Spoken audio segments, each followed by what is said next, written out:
At dusk, the crowd surged toward the stall, jostling for position.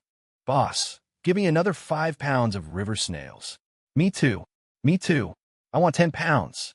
I unhurriedly handled the river snails, crawling chaotically in the water, the corners of my mouth curling up slightly. "You got it. Packing them up for you right now." My neighbor, Chun-hee, licked the sauce off his fingers, looking like he was still savoring the taste. "How's he, after trying everywhere else? Yours is still the best." My eyes darkened slightly as I stubbed out the cigarette dangling from my lips. I laughed. Of course. I cultivate the ingredients with great care. Ordinary people couldn't pull this off. After closing the stall, I went to a desolate, abandoned house. I walked in the bathroom, lifted the heavy plastic sheet, and revealed a dense mass of round shells, greedily sucking on the fluids.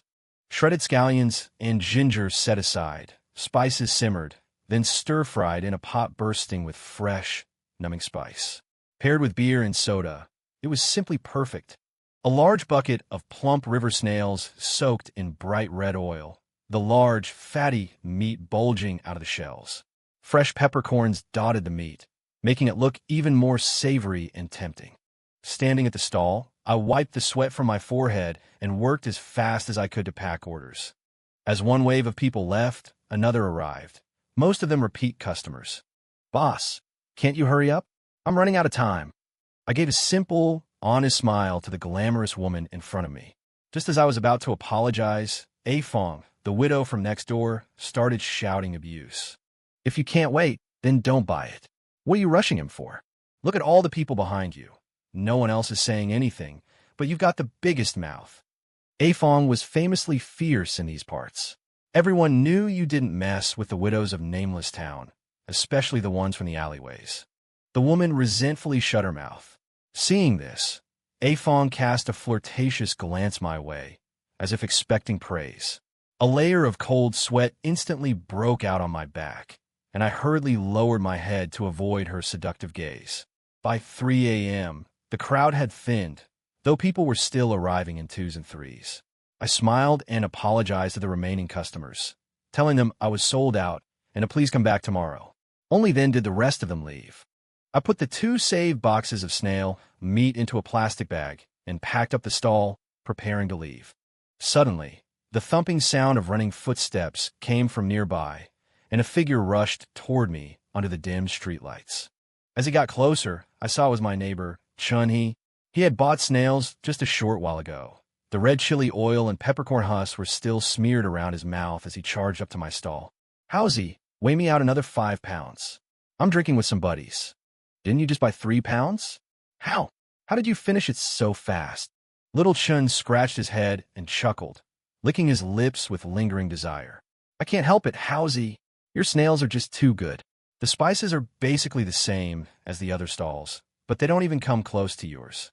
Your snails are plumper, fresher. The meat is so much richer. When you bite down, the juices explode in your mouth. It's not like eating snail meat. It's more like eating fatty meat, but not just fat. It's slippery, moist, not greasy at all. It's just this amazing texture. Rich but not heavy, smooth, fresh, and sweet." I watched his ecstatic expression, smiling without saying a word. "How's he? A few days ago, I asked you how they tasted, and you hemmed and hawed. Have you never tried them? You have something this good, and you don't eat it?" he asked incredulously. Little Chin's words triggered something in me. I subconsciously glanced at the bucket of unprocessed snails at my feet. The sight and smell from under that heavy plastic sheet flooded my mind again, and a wave of nausea hit me. I made an excuse about needing the bathroom and ran off to retch violently. After the discomfort subsided a little, I returned to the stall. Looking at the sauce residue on the corners of Little Chin's mouth, I managed to squeeze out a strained smile. "I eat them, of course I do, but I'm different from you guys. I'm the owner. If a batch fails or there are leftovers, I can't bear to throw them away, so I eat them myself. It's just that even the most delicious food gets tiring if you eat it too much. You guys are customers. You haven't had them before, so you're the ones who decide if they're good or not." Little Chun nodded, looking thoughtful. "Little Chun, I'm all out of snails. Come back tomorrow."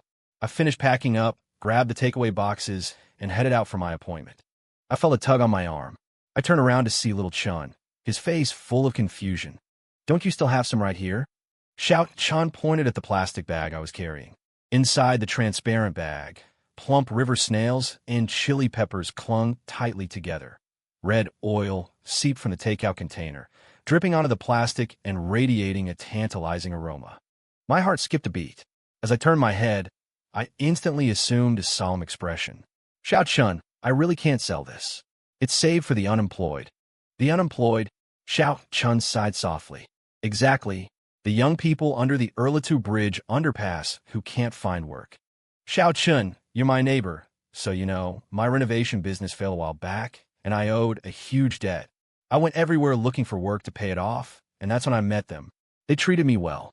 If they hadn't saved food from their own mouths to give to me, I'd have starved to death long ago." A heavy sigh escaped my lips. I watched Chun's expression. The suspicion on his face had vanished, replaced by solemnity and remorse. "I'm a local. Even without a job, I have a place to live. They're different. They're from out of town. They have no jobs, no homes, not even basic necessities. Now that I have some money, if I don't help them, who will?" I felt a heavy pressure on my shoulder as Chun patted me, looking somewhat ashamed. "Howsy, I'm sorry, that was wrong of me. Go get this to them, quick. I've held you up for too long. They must be starving." I gave him a reassuring nod and sprinted toward the Erlitou Bridge underpass, only to double back once I reached the darkness where the streetlights ended. As I circled back, peering through the night at Chun, who was still squatting on the ground in self-reproach, a scornful smile curled at the corner of my mouth. "Idiot. Youngsters are so easy to fool." I turned and veered into the silent, eerie woods. A corner of a house faintly appeared through the dense forest. I skillfully stepped over the dead wood and gravel, gently pushing open the wooden door that was severely moth-eaten. As soon as I stepped into the courtyard, a stench mixed with the smell of grease violently assaulted my nostrils. The yard before me was piled high with leftover takeout boxes and beer bottles. Rotting, greasy red oil mixed with sucked-clean snail shells and moldy chili peppers were scattered everywhere. I pinched my nose and looked down to find a place to put my foot. I managed to get inside the house with some difficulty, and the plastic bag in my hand was immediately snatched away by a pair of old hands. An old man dressed in rags squatted on the ground, frantically sucking on the river snails as if he hadn't eaten for lifetimes. While eating, he picked up a beer from the ground and gulped it down. After he had his fill of food and drink, he took out a filthy toothpick and picked his teeth. As he picked, the whites of his eyes occasionally glanced at my face. "Kid, why are you so late? Don't you know I'm craving this?" My eyes were so heavy from sleepiness, I could barely keep them open. I waved my hand wearily. "Uncle Lee, I didn't mean to be late. There have been too many people coming to eat lately. I really can't handle it all. Just today, people were still coming at 3 in the morning." Uncle Lee let out a dry roar and spat a mouthful of thick phlegm at me. "Kid, I'm so much older than you. Don't you think I know what's going on in that head of yours? I see you've made it big now and want to dump your great benefactor. If I hadn't guided you back then, would you have the success you have today? If not for me, you'd still be begging for food under the bridge with that bunch of out-of-towners." I swallowed my anger, bent my waist, and nodded resentfully like a lapdog. Yes, Uncle Lee, everything you say is right. If you hadn't guided me back then and told me the way to make a fortune, I would have starved to death somewhere long ago. Uncle Lee, you are my great benefactor. Without you, there would be no Howsy today." "Oh, really?" Uncle Lee lifted his wrinkled eyelids and stared at me slyly, a glint of greed flickering in his eyes. "Since I am your benefactor, shouldn't you show some appreciation? Then what do you want?" I forced a smile. He extended a few fingers to calculate, then spat the words out lightly. "Give me another 50,000. 50,000. My jaw dropped. "Uncle Lee, didn't I just give you 20,000? We agreed back then that I'd just bring you river snails every day and give you a 5,000 hush fee. How can you go back on your word?" Uncle Lee revealed a mouthful of big yellow teeth and a sinister smile. Unhurriedly, he pulled an empty wallet and a piece of yellowed paper from under the bed. "Kid, isn't it ridiculous to try and reason with a murderer? Back in the day, I killed 5 people in a row and dodged the death penalty thanks to a psychiatric diagnosis. I was only released after serving my sentence last year. Do you think someone like me gives a damn about integrity? Do you think the mouth of someone like me will stay shut? I pretended to be calm and said nothing, but my teeth were already itching with rage. Also, take a look at this. Uncle Lee shook the wallet in his hand. You should know whose wallet this is, right? I've already discovered where the body is hidden. Kid, you're a murderer, and so am I. But I have a psychiatric diagnosis. Do you? 2 years ago, saddled with massive debt from a failed renovation business, I roamed the streets aimlessly. The scornful looks of my neighbors landed on me from time to time. I covered my burning face, hanging my head like a stray dog, while my eyes scanned the help-wanted ads plastered on the walls one by one. Ever since my mother's accidental death, the government subsidies had stopped. I no longer had the luxury to rot away after my bankruptcy. I had no choice but to join the migrant workers in hunting for jobs wherever I could find them. After enduring some grueling labor, I realized that working for others would never make me rich. I made a living hauling cement every day. The market rate was 10 yuan a bag, but the employer said that because of my small stature, he'd only pay me 8. With my physical strength, I could manage about 30 bags a day, but there were too many people fighting for work, and the undercutting was severe. They drove the market price of 10 yuan down to 7, so naturally, my rate dropped to 5. Even then, I couldn't compete with them, and often I went without work entirely. The crushing weight of poverty and despair over my future kept me awake all night. And even when I did manage to sleep, I'd dream about how to make money. Perhaps heaven saw my desperation, for a business opportunity suddenly presented itself. Since I wasn't cut out to be a laborer, I decided to become my own boss. I noticed the crossroads in town. It was a prime spot. Day or night, it definitely had the highest foot traffic in the entire town. Although elderly folks often set up stalls there, they mostly sold embroidery or knickknacks. The crowd consisted mainly of young people. While a few bought things, the goods generally lacked competitiveness and appeal. I realized what was missing was a food stall, specifically one serving something young people love to eat. So, after thinking it over, I started selling what my mother was best at making when she was alive: spicy stir-fried river snails. On the first day of business, drawn by the novelty, everyone had nothing but praise. By the third day, 4 other snail stalls had appeared. By the 7th day, there were 10. By the 19th day, stir-fried river snails were everywhere. My recipe and cooking methods had long since been replicated by them. Combined with the improvements the other vendors made to the seasoning, in the end, our flavors were practically indistinguishable. In fact, some of the other vendors tasted far better than mine. Unsurprisingly, my stall was facing the risk of going under. Just as I was at my wit's end over this, an old scavenger found me. He whispered into my ear, "Kid, I got a trick that can bring your business back from the dead. It just requires a secret recipe." "What secret recipe?" The old man chuckled darkly. "You already possess the raw ingredient for that recipe. I saw it. You personally took him in." After giving him 5,000 as hush money, I knelt down with a thud and acknowledged him as my master. "Master, as long as you can bring my stall back to life, I'll not only call you master, I'll even call you dad. After all, I lost my father when I was young. You could be my dad." The sly, rat-faced old man in front of me was amused by my words, and his harsh expression softened slightly. "Just call me Uncle Lee. Kid, you got a good eye. I won't talk about anything else. I'll just tell you a story. If you can grasp its meaning, it'll be your time to strike it rich. If you don't understand, then you can only blame yourself for being foolish and blind, destined to live a lowly life." Eager to make big money, I immediately kowtowed 3 times to him. "Please tell me, Uncle Lee. I'm willing to bear all the consequences." Uncle Lee took a sip of baijiu and began recounting the events of the year he killed his 4th person. "4th? Uncle Lee, I remember the reports back then said you only killed 2. Before I could finish, Uncle Lee gave me a smug look. Understanding, I obediently shut my mouth.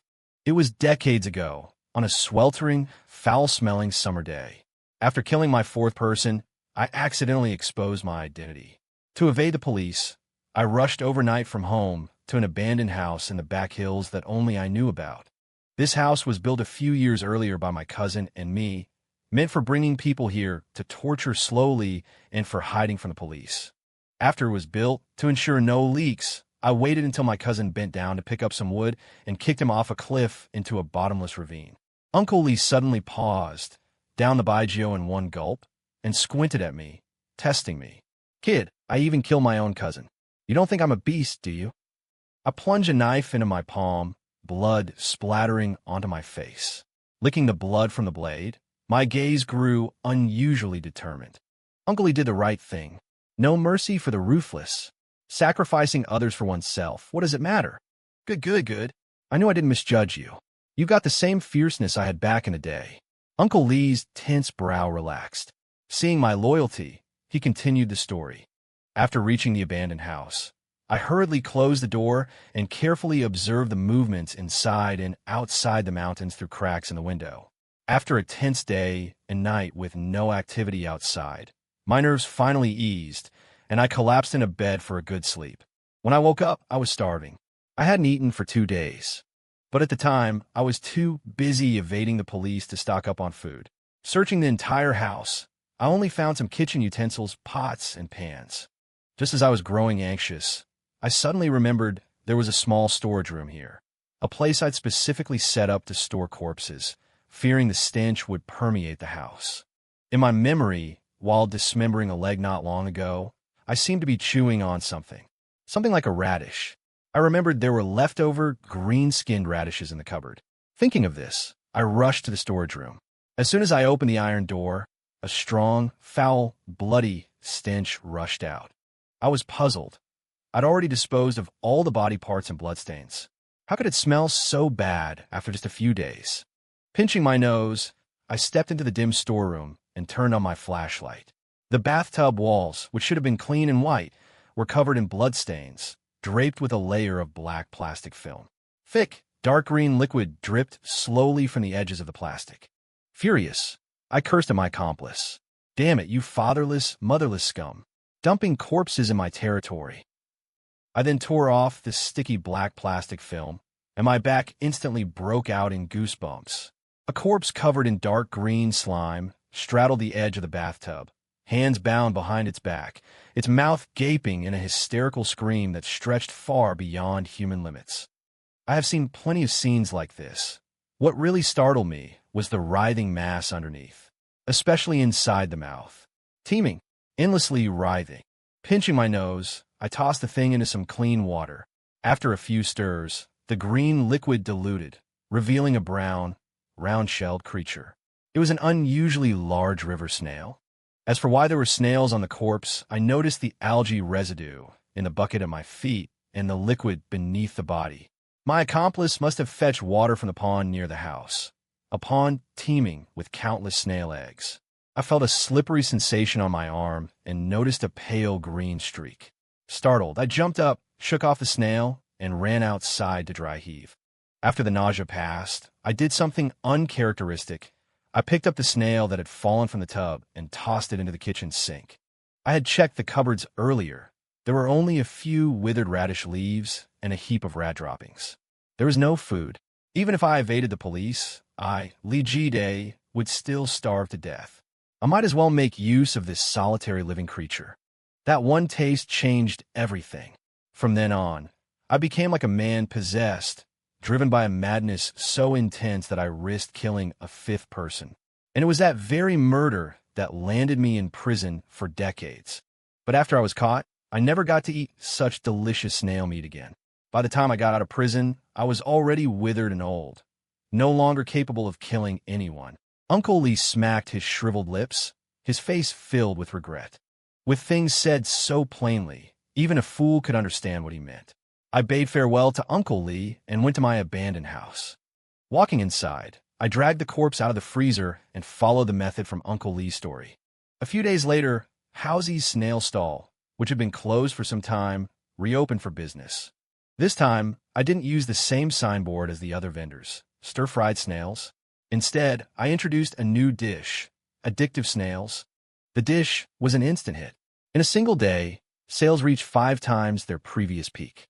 Competitors posed as customers to steal my secret recipe, But after racking their brains, they discovered that the popularity of the addictive snails wasn't due to the seasoning, but the ingredients themselves. Naturally, I didn't breathe a word about the source. Gradually, unable to make a profit, the other vendors withdrew from the market one by one, leaving my snail stall to dominate the scene. With the market monopolized, prices naturally had to rise. From the original 10 yuan a caddy, it went up to 50 and now stands at 126 a caddy. Many people complained about the price, and plenty of acquaintances begged me to give them a discount for old time's sake.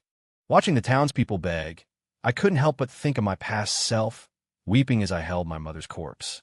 It was a summer day, just like this one.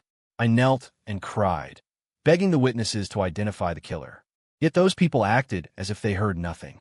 They kicked me aside, standing with their hands behind their backs, staring with beastly lust at my mother lying on the ground, staring at her pale flesh. Now, I pretend not to see them, too. I show no respect to these highly respected elders. Besides, no matter how expensive it is, they'll still buy it. Just as they say if they go a day without eating it, they panic from the craving. Indeed, it's not that I intentionally sell corpse snails. It's that they are pathetic and can't control their own mouths. However, this did give that pest from the alley an excuse to show up. Brother Hal, are you short on servers here? I see you're so busy every day. Surely you can't handle it all by yourself. I work efficiently, and I'm good with words. Brother Hal, let me work for you. Afong, who stops by my place every single day, was no exception today. I frowned impatiently and let out a gruff scoff. Yeah? What is it? Didn't I just say? I want to help you out. Don't worry, I don't ask for high wages. 5 yuan an hour will do. Afong looked shy. She lowered her head and fiddled with her thick braid, stealing occasional glances at me. I ignored her. Looking down, I happened to notice her brownish-red skirt and bright, stylish sandals. She was dressed like an 18-year-old girl, but no matter how youthfully she dressed, it couldn't hide the wrinkles on her forehead. Counting on my fingers, 7 years had passed since Afong's first marriage. She had gone from a 23-year-old girl to a 30-year-old woman. For these 7 years, she had been waiting for me. To be honest, it would be a lie to say my heart wasn't stirred. When I was at my most destitute, it was Afong who helped me. It was Afong who dressed my mother in her burial clothes, and it was she who gave me the money for the funeral. When my mother was still alive, she also urged me to marry Afong. She said Afong was a good woman and told me not to hold it against her that she had been married before. She said the one Afong actually wanted to marry back then was me, but she was forced by her drunkard father. She was a pitiful soul, just like me. She lost her mother at a young age, and I lost my father. I understood all of that, but I was good for nothing. I had no money, no power, no house, and no car. What kind of life could I give her? So, I had always rejected her. Now I had money, but I also bore the label of a desperado. My deeds would be discovered sooner or later, and I would eventually have to face the judgment of the law. Rather than dragging a wife and children down with me, it was better to face death alone. I gritted my teeth and slapped her right across her grinning face. Can't you just stop bothering me? Why can't you just be a proper widow instead of running over here to chat up a grown man? She was obviously shocked by the sudden slap. She covered her reddened face, stunned into silence for a long time. A moment later, Afong acted as if nothing had happened. Disregarding the swelling on her face, she started worrying about me instead. Brother Hal, you're in a bad mood today, aren't you? Did I come at a bad time? It's all me, it's all my fault. Her voice grew quieter, and large tears rolled down from the corners of her eyes. Get out. I hate you. Stay away from me, you widow. You bring nothing but bad luck. I roared again. Afong's face flushed a mix of bruising colors. The Afong who used to be so fiery and domineering in front of others now looked like a deflated balloon, standing there listlessly for a long time. Finally, she left, departing in utter silence. I watched her retreating figure, feeling a mixture of relief and sorrow. Uncle Lee was dead. He died on the embankment of the moat. A sharp knife plunged into his chest. Everyone was speculating about the cause of his death. Some said it was the work of the families of the 2 people he had killed years ago. But that theory was immediately debunked. Someone pointed out that the victims back then were 2 old men, and after the case was closed and the funerals held, their families had moved away. In a place this small, where even a stray dog on the street gets noticed, a living person would definitely have been seen. If it wasn't a vendetta, then what was it? He was such an old man who did nothing but pick through trash. Could there really be any other motive? The crowd was baffled. Just then, Chun-Hee stepped forward. Pointing right between my eyes, he declared righteously, "It was him. I saw Howsey go to Lee Ji-dae's house a few days ago." "Is that true?" The police officer's eyes lit up instantly. "It's true. That day, he lied to me, saying he was going to deliver supplies to the unemployed people under the bridge. But shortly after he left, I smelled the scent of chili peppers. I saw Wang Hao hiding in the bushes, staring at me. I pretended not to notice. After he moved on, I secretly followed him and saw him go into Lee Ji-dae's house. When he came out, his face was covered in blood. He must be the one who killed Lee Ji-dae." Hearing this, I met Chun-Hee's vigilant gaze. He glanced at my empty pocket. "Everyone be careful. Wang Hao is armed. Stay on high alert." I stood rooted to the spot, looking at Chun-Hee, and gave a bitter smile. I congratulated him. "Congratulations, Chief Chun. I heard you're on the promotion list this year. I've been a coward my whole life. Whenever I was bullied, you were the only one who fought back for me. You are my benefactor. My arrest today can serve as a stepping stone for your promotion. Consider your favor repaid." "Shut up. I don't know you." Wang Hao, leniency to those who confess, severity to those who resist. "You'd better be honest. Empty your pockets and drop the weapon." I pulled out my empty pocket linings, then calmly raised my hands and said steadily, "Officers, it was me. What he said is true. I killed Lee Ji-dae. I am willing to accept whatever punishment awaits." The police swarmed in, handcuffed me, and led me to the squad car. Just as I was about to be put into the car, Ah Fong arrived. She was weeping uncontrollably, clinging desperately to me with a grip that no one could break. Her sobs vibrated against my shoulder. "Wang Hao, how could you have done this? It's impossible. Why are you admitting to it?" I remained silent. "Why? What?" Ah Fong held on tight, refusing to let me go. She was bordering on hysteria. If this continued, she might do something drastic. I summoned my strength and kicked her hard, sending her flying 3 meters away. Only then was she separated from me. "Ah Fong, whether you believe it or not, you have to accept it. I, Wang Hao, am a murderer. I'm a goddamn murderer. I'm a festering, malignant tumor of a human being. Do you hear me?" Ah Fong lay on the ground wailing, repeating over and over, "You're not. You're not." "Officers, ignore her. She's just a crazy woman. Let's go." Once inside the car, I twisted around to look back. Ah Fong was chasing the police car barefoot. Gradually, she was left far behind, until nothing remained in the distance but a blur of brownish red. "What was your motive for the murder?" "He was blackmailing me. I sent him some river snails out of kindness, but he insisted that eating them gave him a stomachache and demanded 25,000 yuan from me." "Any evidence?" "The evidence is the brand new 25,000 yuan in his room. I handed it to him with my own hands. There is no mistake." "Then why did you lie to Chun-Hee 3 days ago? Your real destination was Lee Ji-dae's house, so why did you claim you were going to the bridge tunnel?" "He had already latched onto me, and I figured it was best to avoid unnecessary trouble. If word got out about my dealings with him, today it's a Lee Ji-dae, tomorrow it'll be a Zhang Ji-dae. My little shop wouldn't survive that." After giving my written statement, I was sent to the detention center pending verification. I had barely warmed the bench when the officer came and told me the killer had been found. Ah Fong from Alley Street had turned herself in. I let out a sharp sigh. That stupid woman. She came after all. On the night Lee Ji-dae demanded 50,000 yuan from me, there was more than just him and me in the room. Ah Fong was hiding in the shadows.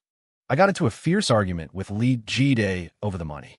He threatened that if I didn't give him the 50,000 yuan, he would report me for murder for killing old man Yo next door. I collapsed to the floor instantly. If I gave him 50,000 this time, how much would he ask for next time? What would happen if one day I couldn't pay? My life, Wang Hao's life, had only just begun. I couldn't let it all turn to bubbles because of a man like Lee Ji-dae. So, I reached into my pants pocket with my right hand and pulled out the fruit knife I had prepared in advance. "Uncle Lee, I was wrong. I'll get the money for you right now." I pretended to hand over the money, but instead, I silently thrust the knife toward his stomach. He dodged abruptly, clearly having anticipated my move. In the air, I caught a glimpse of Li Jidai's jackal-like eyes before a barrage of bricks came crashing down on my head. I collapsed to the ground with a thud, my vision gradually turning red with blood. I could no longer see Li Jidai clearly. I could feel someone grabbing my collar and lifting me up. Li Jidai sneered into my ear. "Kid, I saw this coming. From the moment you stepped through that door, half your life was already gone. I told you, I only like obedient children, but you just wouldn't listen. The supply of corpses isn't enough to feed the snails anymore. I told you to kill that woman, but you refused. You even tried to trick me with pork. Kid, did you really think I wouldn't notice? But since you don't want to kill that widow, you'll just have to serve as the corpse supply yourself." As soon as he finished speaking, I felt a rough, dragging sensation and a sharp pain in my back. I knew Li Jidai was dragging me away, heading toward a place all too familiar to me. Just as I had resigned myself to awaiting death, I never expected that even my worthless life would be remembered by someone. That person, hidden in the dark, suddenly plunged a knife into Li Jidai. The knife strike was precise, going straight for the heart. The only people capable of such precision were A Fong and her mother from the medical family. A Fong's mother had been abducted when she was young, and there had been no news of her since. Therefore, I dare to conclude that the assassin of Li Jidai was none other than A Fong from the alley street of Wuming Town. That's also why, when Chenny publicly accused me of killing Li Jidai, I chose to silently admit it. She was a good woman, and I didn't want to owe her. I knew she did this not just for me, but even more so for her mother, who had lost her life many years ago. Li Jidai often boasted to me about his conquests, and each time he spoke of them, he was full of vigor and beaming with pride. When he spoke of the fifth person, his expression visibly changed. Not only because he was arrested on account of the fifth woman, but also because that woman was too unyielding. Li Jidai had originally intended to abduct the girl in her arms. The girl's flesh was tender and smooth, such that Snails would find it even more palatable. Yet, the woman before him was not afraid of death, nor of the sharp machete in his hand. Even when he chopped off the woman's resisting fingers, she continued to desperately shield A Fong. It was precisely because of this woman's unwavering determination that the girl he had targeted managed to escape. Li Jidai grew frantic, dragged the woman back to an abandoned house, and commenced with inhumane torture. Even so, the woman did not utter a single plea for mercy. After extracting the last shred of sadistic pleasure from tormenting the woman to death, he threw her body into the bathtub. The screams of that day had attracted the attention of those lurking in the shadows, and Li Jidai was arrested as soon as he descended the mountain. Ah Fong confessed to her crimes. With nothing left to hold me back, I turned myself in and confessed to the entirety of my criminal actions. While awaiting sentencing in the detention center, I encountered Ah Fong. I asked her if she had any regrets. She shook her head and said, "I have no regrets. I dumped the body on the embankment specifically so it would be found." Puzzled, I asked her why. Ah Fong gave me that same shy smile, fiddling with her thick, oxtail-like braid. "You killed Nyota Wang, and I killed Li Jidai. Our mission of revenge is complete, isn't it? Wang Hao, don't you think you've gone too far down this road? So far that you've lost your way." "What did she mean, lost my way? Wasn't I doing it to make money? Could I live a human life without money? Wasn't I doing all this just to—" I felt a surge of anger and wanted to argue with her, but I found the words stuck in my throat. Perhaps I really was in the wrong, but I still found it hard to comprehend Fong's decision to intentionally reveal the body. The bathhouse had been right there before her eyes. With just a slight exertion, a single toss, Ah Fong would have had no more troubles for the rest of her life. But I just didn't understand. After the police recovered old man Yo's body and gathered substantial evidence, my crimes were confirmed. When the residents of Wuming Town heard about the river snails, they flocked to the hospital for gastric lavage. They even threw out their refrigerators, and my house was smashed to smithereens. At dusk, Chief Chun, he came specifically to see me, cursing at me between dry heaves. "Wang Hao, you heartless piece of filth. Wretch. You son of a bitch. Wretch." I rested my chin on my hand, saying nothing, my eyes fixed on the birds outside the window. "Wang Hao, how dare you stay silent? How can you face the people of Wuming Town? Your conscience has gone to the dogs." Chenny raised his fist to strike me, but a nearby guard hurriedly stopped him. "Chief Chun, calm down. Watch your health. Don't waste your breath on someone with 1 foot in the grave." Face flushed, Chunny knocked the officer's cap off with a punch. "You try eating corpse snails, damn it." The subordinate lowered his head, silent. After hours of being cursed by Chun He and having thick phlegm spat on me, my ears finally found some peace. It's just, why does this room look tilted? Even the nose and head of the officer bringing me my meal look crooked. I think I should get some rest. In a daze, I dreamed of my entire life and of my mother, who met a tragic end 2 years ago. My name is Wang Hao. I have no wife and no children. My father died when I was young, and my mother and I depended on each other for survival. After going bankrupt, I had given up on marriage, content to live a peaceful life at home with my mother, until 2 years ago. 2 years ago, while I was wandering in the fields, I received the news of my mother's death. My mother, in her 40s, was dead, and she had died in the most humiliating way possible. Her clothes were disheveled, her naked lower body slumped against a tree. Her eyes had been gouged out, and her mouth, ears, and nose were stuffed with dirt. In such a remote area, there were no cameras and no witnesses. She was just a widow, a somewhat attractive woman burdened with a good-for-nothing son. The daylight of this nameless town had no place for a woman who tarnished its image. Yet its nights required such a woman to soothe the hearts of hungry men. Rape? Normal. Murder? Normal. A beautiful widow? Even more normal. No one cared about the existence of an outcast. On the contrary, now that she was dead, the women of the town felt at ease. It was from that moment on that I became a different person. I began to work diligently, striving to live with dignity, no longer drifting through my days in a stupor. Because my subconscious remained in a state of constant panic, telling me that my mother's death was connected to me.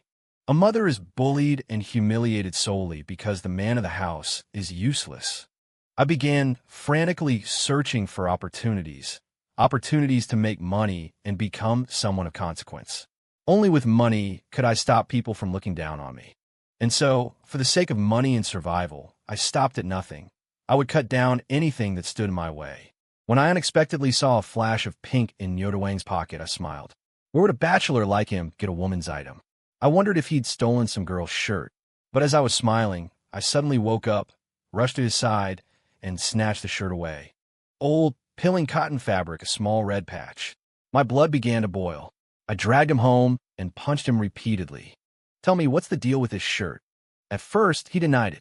It wasn't until I unearthed a large pile of old women's clothes from his house and placed a scarlet branding iron and knives before him that Yoda Wang suddenly squatted his corpulent body and began to beg for mercy.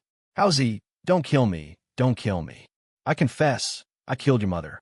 That day I was drunk and saw your mother alone on the road. I lost my head and just... When I came to, your mother was crying, threatening to call the police. I got scared and I strangled her to death.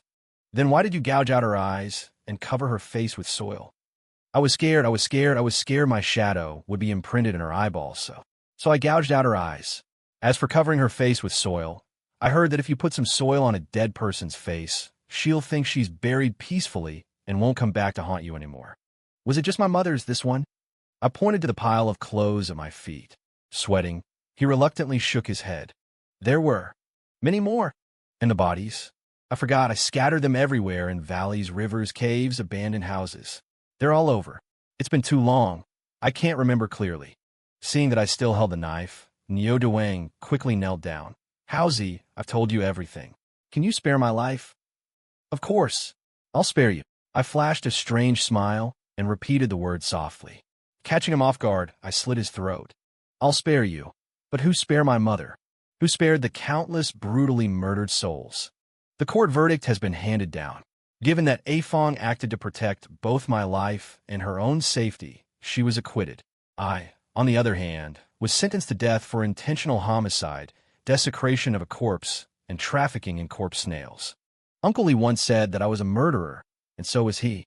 He had a certificate of mental illness, but I did not. However, he overlooked one thing. My essence is first and foremost that of a murderer. Nothing else matters, not even death. Before coming here, I was already prepared to die, having transferred all my savings to Afong's name. I have no grievances, no regrets. It is just that every night spent alive is a torment, even living for 1 second longer. Watching the deadline of death draw near, I ultimately feel that it is far better to hold the power of life and death in one's own hands. Morning news. According to a report by this station, Wong Hao, the suspect in the recent spicy corpse snail case, has committed suicide to escape punishment. Surveillance footage shows that the suspect ingested poison at 5 p.m. yesterday, placing the time of death at 2 a.m. Fong's perspective. That day, when I came to see him, I found a small fragment of bone and a piece of flesh remaining on a river snail shell in the bucket. Thanks to my family's generations of medical practice, I recognized at a glance that this came from a human body. I knew then that brother Hao had gone astray. When I was very young, I saw the criminal who murdered my mother. Just as I was about to be snatched away, my mother suddenly rushed forward and shielded me with her life. That man chopped off my mother's fingers with a knife. Even so, Mother did not retreat. She protected me desperately and found a chance for me to escape. I escaped, but Mother was left there forever. Others heard my mother's cries for help, but they dared not step forward. By the time the police arrived, both Mother and the criminal had vanished. He returned. The man who killed my mother returned. He recognized me. I pretended not to see him, while laughing darkly in my heart. On the day of my revenge, I hid inside his house, preparing to quietly stage a slaughter, but I saw Brother Hao there. I thought to myself that he really had lost his way. The day Brother Hao took the blame for me, I cried. What I expected even less was that he would admit to the guilt himself. Although I didn't want him to go astray, I wanted him to die even less. I was released, while Brother Hao remained there forever. Staring at the money transfer notification on my phone, tears splattered against the screen. I loved him for 10 years. Now that he is dead, I have nothing left to tie me to this world.